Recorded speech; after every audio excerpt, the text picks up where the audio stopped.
Surzuy. Surzuy da abi geçir diye çakıyor uzuy da gördüm. We want to go to Joogiezeyi, and now I stay here because I want to see the beauty of this mountain of Pakistan's and our country. I mean, when all these rainstorms, all the ways, our so you can see the result of this all things.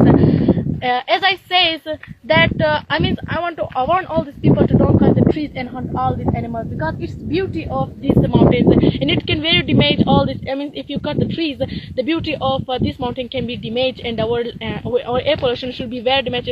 It can cause a lung cancer, eyes, skin disease. It can cause many diseases. So I really want all these people to don't cut these trees because it's the beauty of Pakistan, and the beauty of Pakistan should be always here. We should take care of it, and take care is our responsibility.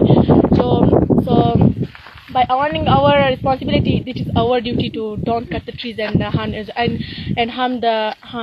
all these animals of these mountains. I really want